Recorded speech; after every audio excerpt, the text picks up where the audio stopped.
أعوذ بالله من الشيطان اللعين الرجيم. بسم الله الرحمن الرحيم.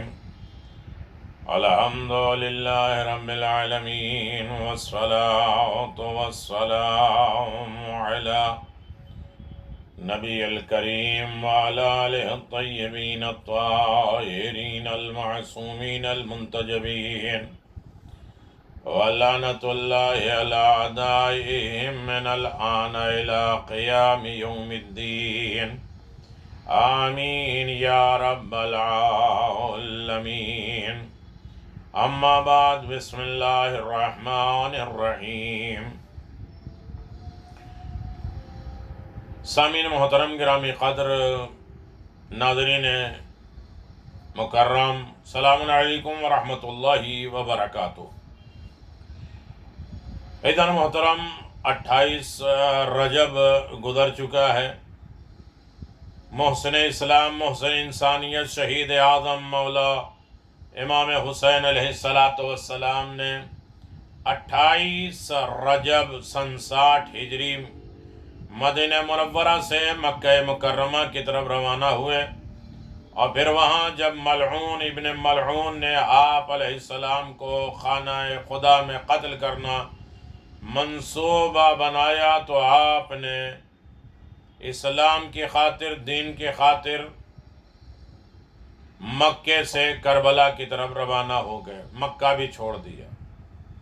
ایضاً محترم حسین ابن علی کہتے ہیں، جب لوگوں نے کہا کیوں چھوڑ کے جا رہے ہو، حسین ابن علی نے کہا کہ میں اپنے نانا کی امت کی اصلاح کے لیے جا رہا ہوں. یعنی حسین کے مقصد کیا ہے کربلا جانے کا یا مدینہ چھوڑنے کا؟ اصل میں ہے اصلاح امت.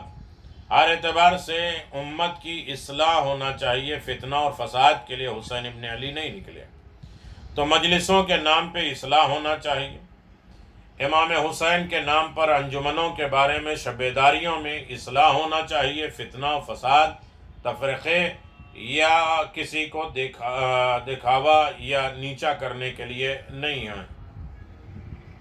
امام حسین علیہ السلام نے فرمایا کہ میں اپنے نانا کی امت کی اصلاح کے لیے نکل رہا ہوں، اور نیکیوں کی رہنمائی کے لیے، امر بالمعروف نہی عن المنکر، اچھائیاں بتانے کے لیے، برائیوں سے روکنے کے لیے نکل رہا ہوں، اور اپنے نانا اور بابا علی مرتضیٰ کی سیرت و سنت کو عام کرنے کے لیے. امام حسین کے چھوڑنے کا مقصد، اب ہم یہ سوچ لیں کہ مجلسوں کا مقصد کیا ہے؟ نیکیوں کی دعوت دینا، برائیوں سے روکنا. خود ہم نیک ہوں گے تو دوسروں کو دعوت دے سکتے ہیں، خود ہم برائیوں سے بچتے ہوں گے تو ہم برائیوں سے لوگوں کو روک سکتے ہیں. سیرت اور سنت رسول اور علی ابن ابی طالب، یعنی قیام امام حسین کا مقصد یہی ہے. اب مجلسیں قیامت تک جاری رہیں گی تو وہ قیام مقصد حسین بھی ہماری نگاہوں میں ہونا چاہیے. دکھاوا نہیں کہ انہوں نے اتنی مجلس کی ہے یا انہوں نے اتنے مجلس میں خرچ کیا ہے، ہم اس سے زیادہ کریں گے، ان کے ہاں اتنا مجمع تھا، ہم نے یہ مجمع کیا. مجلسیں فتنوں کا ذریعہ نہ ہوں، مجلسیں اصلاح کا ذریعہ ہوں، اور مجلسوں میں نیکیوں کی دعوت دی جائے، برائیوں سے روکا جائے، اور سنت الہی، سنت خدا اور سنت رسول کی بنیاد اور سنت امیر المؤمنین کی بنیاد پر مجلسیں ہونی چاہیے. ایضاً محترم بہت سے لوگ ہیں کہ چونکہ یہ چینل اس وقت جو ہے وہ یہ جو مختصر چل رہا ہے وہ اعمال کی طرف ہوتے ہیں، لہٰذا اس کی طرف دعوت دیں. اس کے بعد دوسرا ہمارا جو چل رہا ہے حیات جناب ابوالفضل عباس پر، اصول دین پر، اور اس کے بعد مناسبتوں پر چوتھے چیزیں چل رہی ہیں جو بحمداللہ 5-6 چل رہی ہیں. وہ تھوڑی لمبی ہے، ڈسکشن ہے، حدیث ہے، روایات ہیں، اور اس کے بعد پیغامات ہیں. ان سب چیزوں کی طرف دعوت دی جاتی ہے.